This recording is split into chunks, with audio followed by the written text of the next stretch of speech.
नमस्कार दोस्तों, जय जोहार। मैं कौशल तिवारी और बिहिनिया संझा में आपका स्वागत। सत्ता अपनी, सरकार अपनी, ये भावना भारतीय जनता पार्टी के नेताओं में कूट कूट कर भरी हुई है, तो ब्यूरोक्रेसी में भी अफसरशाही जबरदस्त ढंग से हावी है।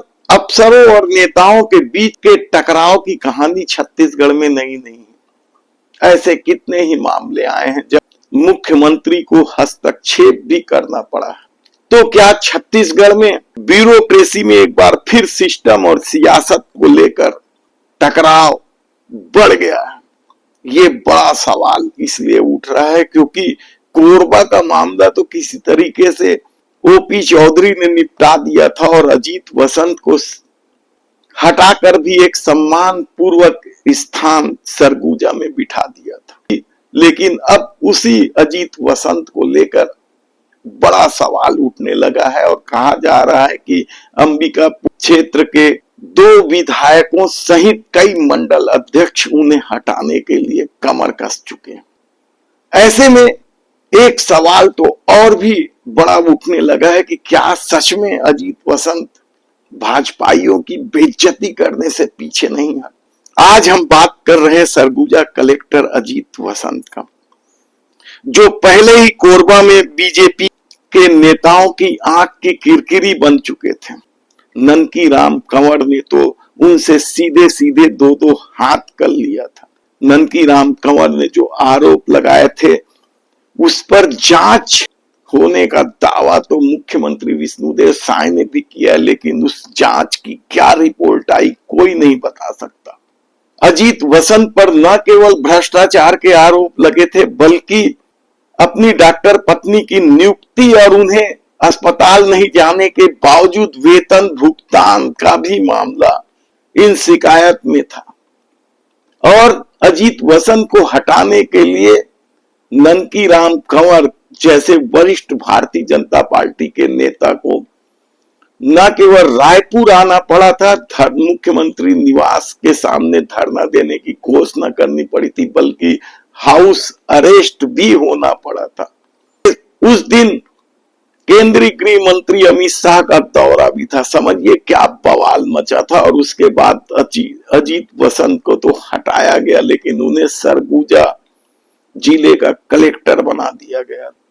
और कहा जाता है कि इस पूरे खेल वित्त मंत्री ओपी चौधरी का हाथ था। तब ऐसे में अब जो नए तरह का आरोप अजीत वसंत पर लगने लगा है, क्या ऐसे में सवाल तो यही है कि क्या सचमुच अजीत वसंत के पीठ में ओपी चौधरी का हाथ है और इसलिए वे भारतीय जनता पार्टी के किसी भी नेताओं की परवाह नहीं करते हैं? अंबिकापुर में चल रहे इस सियासत की इस टकराव को लेकर कई तरह के सवाल तो हैं। आखिर वसंत की पटरी भारतीय जनता पार्टी के नेताओं क्यों नहीं बैठती है, या फिर अजीत वसंत अपनी मनमानी पर उतारू है? कहना बड़ा मुश्किल है। चलिए शुरू करते हैं इस पूरे खबर को पोस्टमार्टम करके। इस कहानी की पटकथा कब लिखी गई, सही समय तो कोई नहीं बता सकता, क्योंकि अंबिकापुर में जिस तरीके से भूमाफिया हावी है, जिस तरीके से कल की ही एक घटना है, तालाब में अवैध कब्जा को हटाने के लिए जब निगम प्रशासन, जिला प्रशासन पहुंचा था, तो कैसे कुछ लोग आकर धमकाकर ट्रैक्टर चालक और दूसरे वाहन चालकों को भगाने की कोशिश किए थे। इस मामले में हालांकि एफआईआर हो गई है। कौन लोग शामिल है कहना बड़ा मुश्किल, और कहा जाता है कि इन भूमाफियाओं में भारतीय जनता पार्टी और कांग्रेस दोनों के नेता शामिल है। जबरदस्त गठजोड़। तब ये कहना बड़ा मुश्किल है कि इस कहानी की पटकथा, इस टकराव की पटकथा कब लिखी गई, क्योंकि अजीत वसंत की जो छवि है वह बेदाग छवि तो नहीं है। और ननकी राम कंवर से टकराव के बाद जिस तरीके से प्रोटोकॉल को लेकर भी सवाल उठे थे, उसमें अजीत वसंत की मनमानी की बात तो की ही जा रही थी। तब ऐसे में कहा जाता है कि दरिमा क्षेत्र में ताजा मामला है यह भी, भारतीय जनता पार्टी के नेता जितेंद्र कुजूर मोनू, हालांकि ये आपराधिक छवि के हैं, इन्होंने पटवारी को दौड़ा दौड़ा कर पीटा और इसके बाद जब पटवारी संघ विरोध में उतरा तो कलेक्टर ने सख्त कार्रवाई का आदेश देते हुए जितेंद्र कुजूर मोनू को जेल की सलाखों के पीछे भिजवा दिया।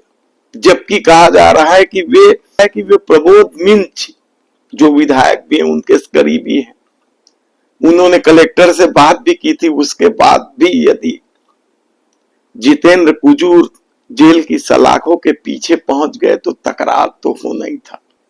एक तरफ भारतीय जनता पार्टी और उससे जुड़े लोग और दूसरे तरफ ब्यूरोक्रेसी, ये गजब टकराव का खेल आप सुनेंगे तो चौंक जाएंगे। और इस खेल में न केवल प्रबोध मिंज बल्कि एक और विधायक, सीतापुर के विधायक राम कुमार टोप्पो जो पूर्व सैनिक रहे हैं, विधायक हैं अभी, वे भी सक्रिय हो गए हैं। और कहा जाता है कि इस मामले को लेकर न केवल ये दोनों विधायक बल्कि आधा दर्जन मंडल के अध्यक्ष भी रायपुर पहुंच गए थे। उन्होंने सीधे मुख्यमंत्री को कलेक्टर को हटाने की मांग कर दी थी। मुख्यमंत्री ने आश्वासन दिया और इसके बाद कहा जाता है कलेक्टर एसपी दोनों को रायपुर तलब भी किया गया था। दोनों ने अपनी बात रखी। मुख्यमंत्री क्या निर्णय लेंगे यह तो भविष्य के गर्भ में है, लेकिन कहा जाता है कि अब ये दोनों विधायक ही नहीं बल्कि अंबिकापुर के तो सभी 14 सीटों पर भारतीय जनता पार्टी जीती है। कई विधायक भी अजित वसंत को हटाने के लिए सक्रिय हो गए हैं और वे शीघ्र ही संगठन मंत्री पवन साय से भी मुलाकात करने वाले हैं। बड़ा दिलचस्प होता जा रहा है यह खेल, क्योंकि यदि मुख्यमंत्री नहीं हटा रहे हैं और पवन साय से मुलाकात हो रही है तो कहा जा रहा है कि इस बार शिकायत ओपी चौधरी की भी होगी, क्योंकि ओपी चौधरी पर ही ये आरोप लगने लगे हैं कि वे ही अजित वसंत के पीठ पर हाथ धरे। लुंड्रा विधायक हैं प्रबोध मिंज, तो सीतापुर के विधायक हैं राम कुमार टोप्पो। ऐसे में चर्चा तो इस बात की है कि ये दोनों विधायक और आधा दर्जन से अधिक मंडल अध्यक्ष कम से कम 5 दिन रायपुर में डेरा डाले हुए थे और फिलहाल तो वे लौट गए हैं, लेकिन शीघ्र ही रायपुर पवन साय से मिलने के लिए आने वाले हैं, ऐसी चर्चा है। तब सबसे बड़ा सवाल तो यही है कि क्या अजित वसंत इस बार कलेक्टरी से हाथ धो बैठेंगे, क्योंकि ननकीराम कंवर से टकराव के बाद तो भले ही कोरबा छूट गया था लेकिन कलेक्टरी उनकी कायम रही थी। ऐसे में देखना है कि जो आरोप ननकीराम कंवर ने लगाए थे उसकी यदि जांच हुई है तो क्या रिपोर्ट है, इसे भी सत्ता को सबके सामने लाना चाहिए।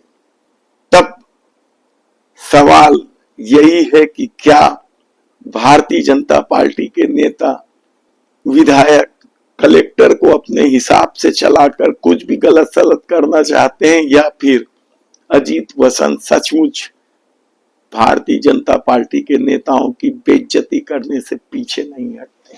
हमारी टीम की नजर लगी हुई है इस मामले में। हम आपको एक एक खबर की जानकारी देते रहेंगे। यदि आपने हमारे चैनल को सब्सक्राइब नहीं किया तो प्लीज सब्सक्राइब कर लीजिए, बेल आइकन का बटन दबा दीजिए। धन्यवाद।